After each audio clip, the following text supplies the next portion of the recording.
Bonjour, bonsoir, bonne nuit. Bienvenue à la chaîne YouTube Vivre avec le Créateur ou La vie d'en haut pour sa 81e vidéo. Comme toujours, les passages de la Bible non référés sont tirés de la version Louis II 1910. Souvent, j'entends des enseignements qui blâment l'Église pour la situation actuelle de l'humanité. L'argument principal est que si l'Église aurait correctement rempli le mandat que le Seigneur lui donna à sa création, qui est de répandre la bonne nouvelle par toute la terre, la situation de ceci ne serait pas ce qu'elle est en 2023. Un autre argument aussi est que plusieurs affirment que s'ils ne deviennent pas des chrétiens, c'est justement parce que la vie des chrétiens n'est pas à la hauteur de ce que l'Évangile enseigne. Ce qui me surprend à chaque fois que j'entends de tels enseignements est que la majorité de ceux qui l'écoutent sont d'accord avec ces affirmations. Pour ma part, à chaque fois, je suis inconfortable avec ces affirmations, car plusieurs passages des Écritures qui me viennent à l'esprit lorsque j'entends de tels enseignements semblent s'opposer à une telle conclusion. Donc, dans cette vidéo, je veux vous partager ces passages afin que vous puissiez voir par vous-même si c'est raisonnable d'être inconfortable avec de telles affirmations ou si c'est confirmé que c'est correct. Donc, le premier passage que nous voyons m'a inspiré le titre de cette vidéo qui est « Le chant du Créateur ». Donc, le premier passage que nous allons regarder est donc, Matthieu 13, versets 24 à 30. Donc, voici Matthieu 13, versets 24 à 30. « Il leur proposa une autre parabole et il dit, « Le royaume des cieux est semblable à un homme qui a semé une bonne semence dans son champ. Mais pendant que les gens dormaient, son ennemi vint, sema de l'ivraie parmi le blé et s'en alla. Lorsque l'herbe eut poussé et donné du fruit, l'ivraie parut aussi. Les serviteurs du maître de la maison vinrent lui dire, « Seigneur, n'as-tu pas semé une bonne semence dans ton champ? D'où vient donc qu'il y a de l'ivraie? » Il leur répondit, « C'est un ennemi qui a fait cela. » Et les serviteurs lui dirent, « Veux-tu que nous allions l'arracher? » Non, dit-il, de peur qu'en arrachant l'ivraie, vous ne déraciniez en même temps le blé. Laissez croître ensemble l'un et l'autre jusqu'à la moisson, et à l'époque de la moisson, je dirai au moissonneur, arrachez d'abord l'ivraie, liez-la en gerbe pour la brûler, mais amassez le blé dans mon grenier.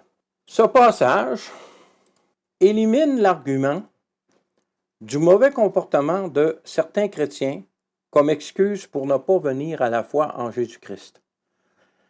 Car cette parabole annonce clairement qu'au milieu des vrais enfants de Dieu, il y a et il y aura, jusqu'à la fin, des enfants de l'ennemi du Créateur.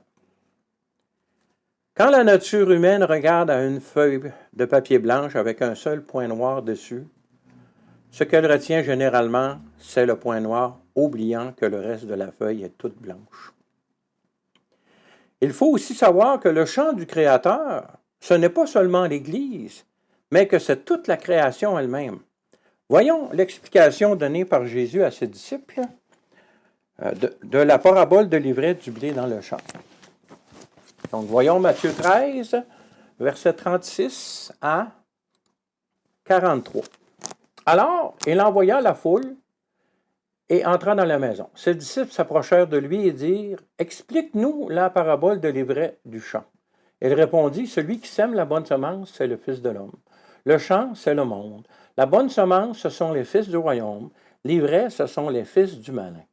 L'ennemi qui l'a semé, c'est le diable. La moisson, c'est la fin du monde. Les moissonneurs, ce sont les anges. Or, comme on arrache l'ivraie et qu'on la jette au feu, il en sera de même à la fin du monde. Le Fils de l'homme enverra ses anges qui arracheront de son royaume tous les scandales et ceux qui commettent l'iniquité. Et ils les jetteront dans la fournaise ardente où il y aura des pleurs et des grincements de dents. Alors les justes resplendiront comme le soleil dans le royaume de leur Père, que celui qui a des oreilles pour entendre, entendre. Cette situation est présente dans la création dès le début de celle-ci, comme nous pouvons le voir dans Genèse 1, versets 27 à 31. Genèse 1, 27, Dieu créa l'homme à son image. Il le créa à l'image de Dieu, et il créa l'homme et la femme. Dieu les bénit, et Dieu leur dit, soyez féconds, multipliez, remplissez la terre et l'assujettissez. Et dominez sur les poissons de la mer, sur les oiseaux du ciel et sur tout animal qui se meut sur la terre. Et Dieu dit, voici, je vous donne toute herbe portant de la semence qui est à la surface de toute la terre, et tout arbre ayant en lui du fruit d'arbre et portant de la semence, ce sera votre nourriture. Et tout animal de la terre et tout oiseau du ciel et tout ce qui se meut sur la terre, ayant en soi un souffle de vie, je donne toute herbe verte pour nourriture, et cela fut ainsi. Dieu vit tout ce qu'il avait fait, et voici, cela était très bon. Ainsi, il y eut un soir, et il y a eu un matin. Ce fut le 6e jour. Nous voyons dans la suite de l'histoire, dans Genèse 3, premièrement le verset 1 qui dit « Le serpent était le plus rusé de tous les animaux des champs que l'Éternel Dieu avait fait. Il dit à la femme, Dieu a-t-il réellement dit, vous ne mangerez pas de tous les arbres du jardin. » Il y a une discussion entre le serpent et la femme qui amène la femme à pécher. Et la femme entraîne son mari à pécher. Vous pouvez le lire dans le chapitre 3 de Genèse. Chapitre 3 de Genèse, c'est ça, au verset 1 jusqu'au verset 12. Mais à partir du verset 13, même avant, je pense, Dieu donne le châtiment au serpent et à la femme. Alors, voyons Genèse 3, verset 13 à 15, qui disent « Et l'Éternel, Dieu, dit à la femme, « Pourquoi tu fais cela? » La femme répondit, « Le serpent m'a séduite, et j'en ai mangé. » L'Éternel Dieu dit au serpent, « Puisque tu as fait cela, tu seras maudit entre tout le bétail et entre tous les animaux des champs. Tu marcheras sur ton ventre et tu mangeras de la poussière tous les jours de la vie. » C'est ce que nous constatons dans la vie de tous les serpents, même en 2023. « Je mettrai inimitié contre toi et la femme, entre ta postérité et sa postérité. Celle-ci t'écrasera la tête et tu lui blesseras le talon. » Nous voyons que la postérité de la femme et la postérité de Satan, nous voyons ici les deux semences. Donc la postérité de la femme, c'est l'humanité qui, à ce moment-là, est déchue de la grâce parce qu'elle a commis le péché. Et il y a la postérité de Satan, donc celui qui corrompt le champ de l'Éternel avec sa façon de penser, ses mensonges, son orgueil et toutes ces choses-là. Nous venons de voir comment a tout commencé dans le champ de Dieu, qui est la création, principalement la terre. Nous avons vu dans d'autres vidéos précédentes que la première corruption a eu lieu dans le monde spirituel. Vous ne pouvez pas regarder mes vidéos. Et dans le vidéo intitulée « Le mystère de l'iniquité », je vais le mettre en lien dans la description de cette vidéo si vous voulez aller le voir. Donc, le mystère de l'iniquité, on voit comment est-ce que c'est arrivé dans le monde spirituel en premier pour ensuite rentrer dans le monde physique dans lequel nous sommes par l'événement que nous venons voir. Je dis depuis le commencement parce que dans le passage que nous avons lu de la parabole, c'est Jésus qui lit, qui conte une histoire, une parabole à ses disciples. Mais ce Jésus, nous savons que c'est le Dieu créateur, celui qui était là d'où le début. Nous voyons ça dans le passage suivant qui est Jean 1, verset 1 à 3, qui dit « Au commencement était la parole, et la parole était avec Dieu, et la parole était Dieu. Elle était au commencement avec Dieu, toutes choses ont été faites par elle, et rien de ce qui a été fait n'a été fait sans elle. » Alors que nous voyons la création au 6e jour, lorsque Dieu dit il vit que tout cela était très bon, ben nous voyons ici que c'est la parole de Dieu qui a créé toutes ces choses-là. Et la parole de Dieu, nous savons que c'est Jésus le Christ lui-même.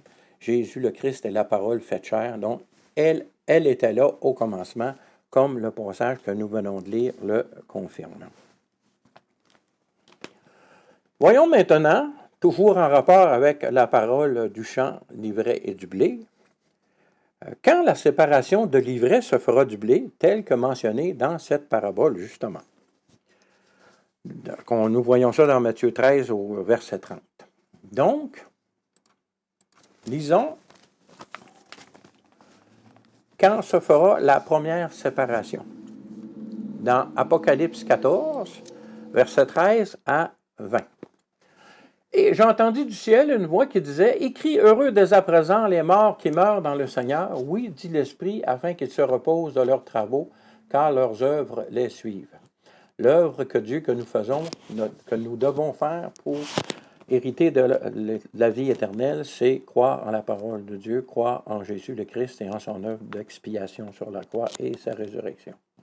Continuons, verset 14. « Je regardais, et voici, il y avait une nuée blanche, et sur la nuée était assis quelqu'un qui ressemblait à un fils d'homme, ayant sur sa tête une couronne d'or, et dans sa main une faucille tranchante. » Certaines personnes disent que c'est Jésus ici, mais ce ne peut pas être Jésus, puisque Jésus est l'agneau de Dieu ressuscité. Donc, verset 15, et un autre ange. Donc, le verset 15 nous dit que la personne qui était dans le verset 15 est en fait un ange, parce que si nous relisons 14 et 15 en même temps, je regardais, voici, il y avait une nuée blanche, et sur la nuée était assis quelqu'un qui ressemblait à un fils d'homme, ayant sur sa tête une couronne d'or et dans sa main une faucille tranchante. Et un autre ange sortit du temple, criant d'une voix forte à celui qui était assis sur la nuée, c'est pas assis sur un trône, il est assis sur la nuée, lance ta faucille et moissonne, car l'heure de moissonner est venue, car la moisson de la terre est mûre. Verset 16, et celui qui était assis sur la nuée jeta sa faucille sur la terre et elle fut moissonnée. Et un autre ange sortit du temple qui était dans le ciel, ayant lui-même une faucille tranchante. Et un autre ange qui avait autorité sur le feu sortit de l'autel et s'adressa d'une voix forte à celui qui avait la faucille tranchante, disant, « Lance ta faucille tranchante et vendange les grappes de la vigne de la terre, car les raisins de la terre sont mûrs. » Et l'ange jeta sa faucille sur la terre, et il vendangea la vigne de la terre et jeta la vendange dans la grande cuve de la colère de Dieu. Et la cuve fut foulée hors de la ville, et du sang sortit de la cuve jusqu'aux morts des chevaux sur une étendue de 1600 stades. Souvenons-nous que le livre de l'Apocalypse est par ordre chronologique, donc si vous voulez avoir une bonne idée dans le déroulement des événements du livre de l'Apocalypse, allez lire les chapitres 1 à 13. Vous allez voir que la vendange se fait alors que le système du grand leader charismatique qui s'oppose à Dieu est rentré en fonction au chapitre 13. Mais cette vendange-là ne sera complétée seulement qu'à une étape ultérieure. Voyons, parce que ici, nous voyons que c'est la vendange qui se fait sur la terre, mais il y aura une vendange qui se ferait, une récolte, une moisson, qui se fera sur toute la terre, la création, le ciel et la terre. Nous voyons ça dans le prochain passage que nous regardons, qui est Apocalypse 20, versets 7 à 15. Quand les 1000 ans seront accomplis, Satan sera relâché de sa prison, et il sortira pour séduire les nations qui sont aux quatre coins de la terre, Gog et Magog, afin de les rassembler pour la guerre. Leur nombre est comme le sable de la mer. Ils montèrent sur la surface de la terre, ils investirent le camp des saints et la ville bien-aimée. Mais un feu descendit du ciel et la dévora. Et le diable qui les séduisait fut jeté dans les temps de feu de soufre, où sont la bête et le faux prophète, et ils seront tourmentés jour et nuit au siècle des siècles.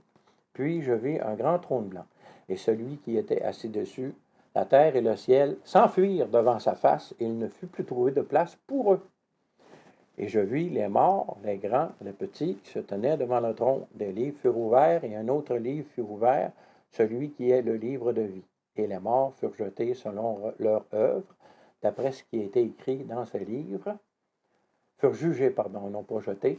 Les morts furent jugés selon leurs œuvres, d'après ce qui est écrit dans ce livre.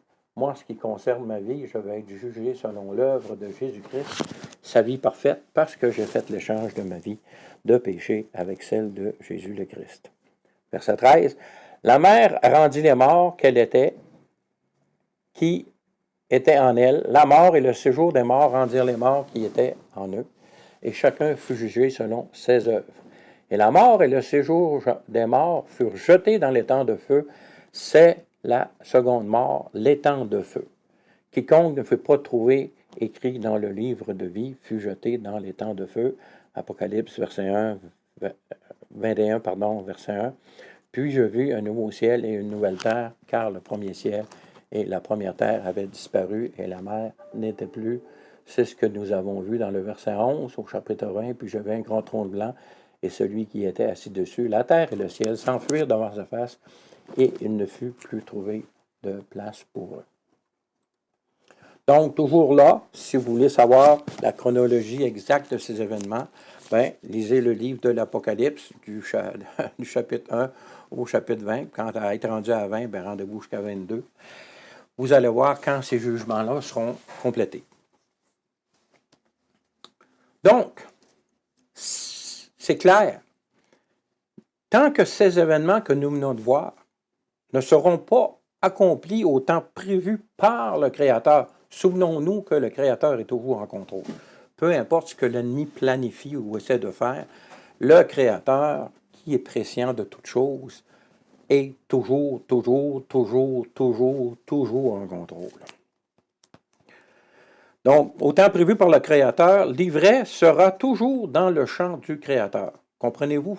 Ce qui est clair ici, c'est que tant que ces jugements finaux-là, cette moisson finale-là ne sera pas faite, il va y avoir présence d'ivraie et de blé dans le champ du Créateur, donc dans sa création. Donc, cette excuse du mauvais témoignage d'individus ou de groupes d'individus disséminés au travers du royaume de Dieu pour rejeter le Créateur et son salut en Jésus-Christ ne tiendra pas lors du jugement du grand trône blanc dont nous venons de lire. Maintenant, voyons en ce qui concerne l'enseignement qui blâme la situation actuelle des nations de la terre à un manque d'obéissance à l'Église, à la volonté de son Seigneur et Sauveur. Voici quelques passages pour nous faire réfléchir à ce sujet. Donc, nous allons voir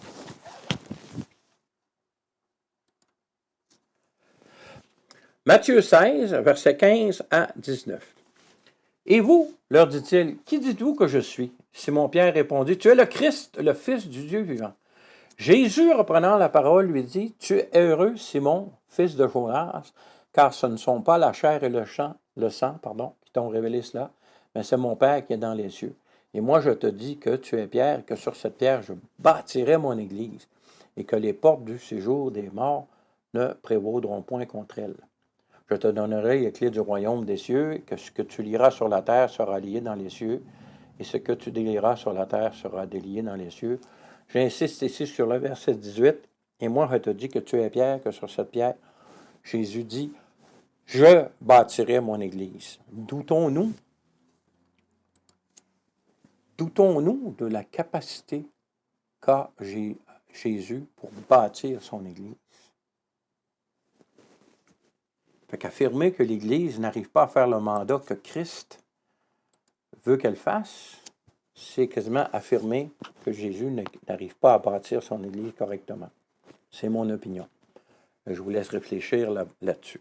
Lisons un autre passage. Allons à Romains 1, versets 28 à 32. « Comme ils ne se sont pas souciés de connaître Dieu, Dieu les a livrés à leur sens réprouvé, pour commettre des choses indignes, étant remplis de toute espèce d'injustice, de méchanceté, de cupidité, de malice, plein d'envie, de meurtre, de querelles, de ruse, de malignité.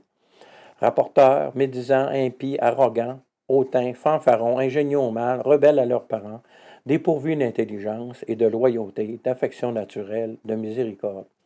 Et bien qu'ils connaissent le jugement de Dieu déclarant dignes de mort ceux qui commettent de telles choses, non seulement ils les font, mais ils approuvent ceux qui les font. » Au verset 32, bien qu'ils connaissent le jugement de Dieu, comment connaissent-ils le jugement de Dieu? C'est par l'Église et par le témoignage de l'Église et par le témoignage de l'action de Dieu dans toute sa création.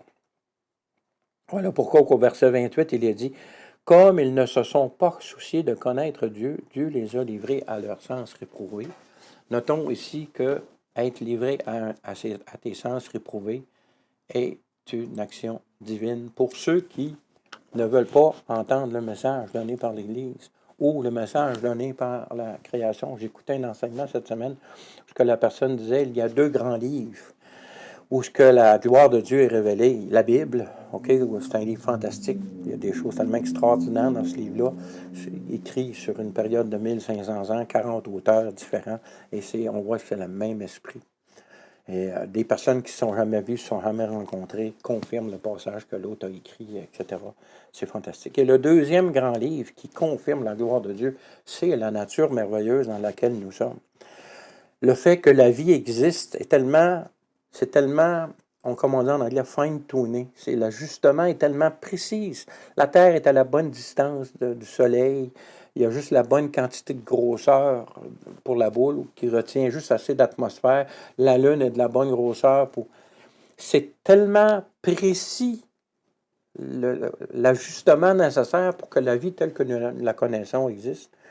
Si tu ne crois pas qu'il y a un créateur merveilleux qui a fait cet ajustement précis, je ne sais pas, moi je suis mécanicien, puis dans les années 60, la plupart des autos avaient un carburateur, donc il fallait que tu ajustes l'amener d'essence et l'amener d'air, puis tu avais des vis d'ajustement. Puis il fallait que tu y ailles, puis pour que ton moteur tourne correctement, il fallait que le mélange soit bon, bonne quantité d'air, bonne quantité de carburant, puis tu ajustais ça jusqu'à temps que ton moteur tourne bien rond. Il y avait le timing aussi pour les valves. En tout cas, c'était relativement simple. Maintenant, c'est tout contrôlé par ordinateur. On en est moins conscient. Mais la création, pour supporter la vie telle qu'on la connaît, a tellement besoin d'ajustements précis. Vous savez que le corps humain, si on dépasse de 3, je pense que c'est 3 degrés de plus ou de moins, on meurt. Et il y a des réactions chimiques dans notre corps qui se produisent que normalement, il dégage beaucoup de chaleur. Mais il y a des enzymes qui existent qui font que ces mêmes réactions chimiques-là se font à température constante, ce qui nous permet de vivre. Le corps humain, la création dans laquelle nous sommes, est tellement merveilleuse que la gloire du Créateur, la gloire de Dieu, du seul vrai Dieu, est tellement manifeste. Comme il est dit dans le verset 28, comme ils ne se sont pas souciés de connaître Dieu, Dieu les a livrés à leur sens réprouvé. Voyons un autre texte. Dans Jean 1, verset 17 à 23. Ce que je vous commande, c'est de vous aimer les uns les autres. Si le monde vous hait, sachez qu'il m'a haï avant vous. Si vous étiez du monde, le monde aimerait ce qui est à lui. Mais parce que vous n'êtes pas du monde et que je vous ai choisi du milieu du monde, à cause de cela, le monde vous hait. Souvenez-vous de la parole que je vous ai dite.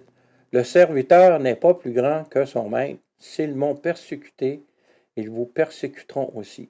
S'ils ont gardé ma parole, ils garderont aussi la vôtre. Mais ils vous feront toutes ces choses à cause de mon nom, parce qu'ils ne connaissent pas celui qui m'a envoyé.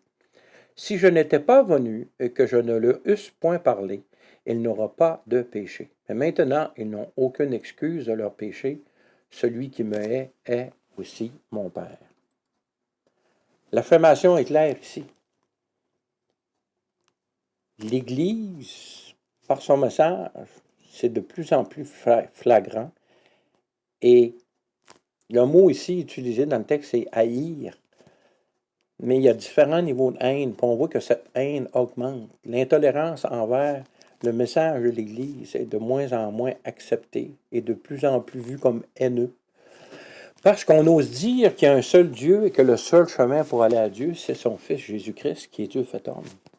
On dit « Ah, vous n'êtes pas tolérants. » Et ces gens-là qui prônent la tolérance sont tout à fait intolérants envers la foi chrétienne. Donc, la seule foi dans le vrai Dieu. Lisons un autre texte. Nous sommes rendus dans 2 Thessaloniciens, chapitre 2, verset 9.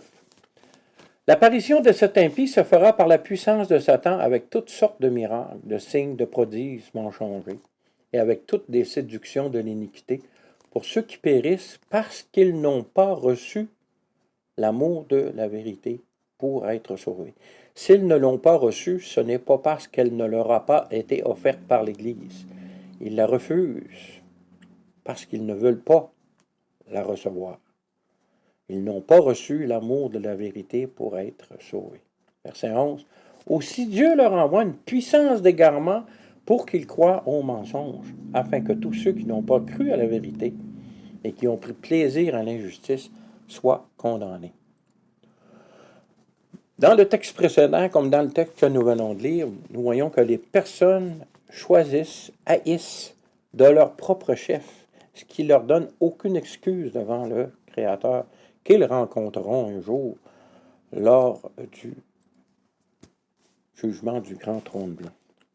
Voyons maintenant deux passages qui traitent un peu du même sujet dans 1 Timothée et 2 Timothée. 1 Timothée 4, verset 1. Mais l'Esprit dit expressément que dans les derniers temps, quelques-uns abandonneront la foi pour s'attacher à des esprits séducteurs.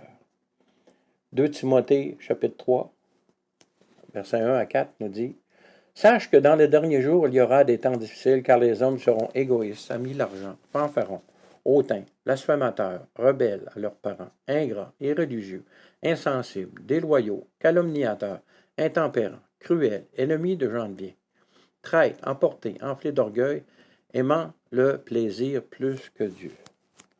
Donc, certains s'attacheront à des enseignements de démons et d'autres vont aimer le plaisir plus que Dieu. Je vous laisse réfléchir à ces paroles. En jetant, je vous invite à jeter un regard sur la société actuelle en 2023 dans le monde. Lisons maintenant un autre texte. Tous ces textes sont là pour vous faire réfléchir. Nous sommes rendus maintenant à 2 Timothée chapitre 4. « Je t'en conjure devant Dieu et devant Jésus-Christ, qui doit juger les vivants et les morts, et au nom de son apparition et de son royaume. Prêche la parole, insiste en toute occasion, favorable ou non, reprend, censure, exhorte avec toute douceur et en instruisant. Car il viendra un temps où les hommes ne supporteront pas la saine doctrine, mais ayant la démangeaison d'entendre des choses agréables, ils se donneront une foule de docteurs selon leurs propres désirs.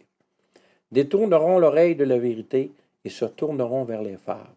Mais toi, sois sobre en toutes choses, supporte les souffrances, fais l'œuvre d'un évangéliste, remplis bien ton ministère. » Tous ces passages que nous venons de lire en ce qui concerne la situation du monde et l'action de l'Église, on voit que si le monde est rendu où il veut être, où il est, c'est parce qu'il veut être là, qu'il rejette la parole de Dieu, qu'il rejette le message de l'Église. Donc, est-ce que l'Église est responsable de la situation terrestre en ce moment par son manque d'obéissance à son Créateur? Je ne crois pas. Tout simplement parce que nous sommes de plus en plus haïs à un niveau assez bas dans nos pays, dans le pays où moi j'habite. Mais lorsqu'on parle de la foi dans le Créateur et en Jésus-Christ, il y a un inconfort chez ceux qui nous entendent, qui s'installent. Alors, est-ce que l'Église est responsable de l'état du monde actuel? Personnellement, je ne crois pas, mais suite à la lumière des passages que nous venons de lire, je vous laisse méditer là-dessus. Et est-ce que l'excuse qu'il y a des chrétiens dans l'Église, il se produit plein d'événements dans l'Église qui ne sont pas fidèles à ce que l'Évangile enseigne? Ben, la parabole du champ avec l'ivraie et du blé, qui va être là jusqu'à la moisson finale que nous avons lue dans le livre de l'Apocalypse. Encore là, cette excuse ne tiendra pas pour devant le grand trône blanc. Le monde est comme il est parce qu'il rejette Dieu et l'Église fait de son mieux parce que Jésus a dit « Je bâtirai mon Église ». Nulle part dans ce passage, nous voyons que la responsabilité de la situation des habitants de la terre est due à un manque de l'Église de Jésus-Christ, selon moi. Selon vous, je vous laisse juger. Soyez des bons Béréens, allez voir dans la parole de Dieu. C'est ça, je vous dis, bonne réflexion. Soyez bénis. À la prochaine, si Dieu le veut.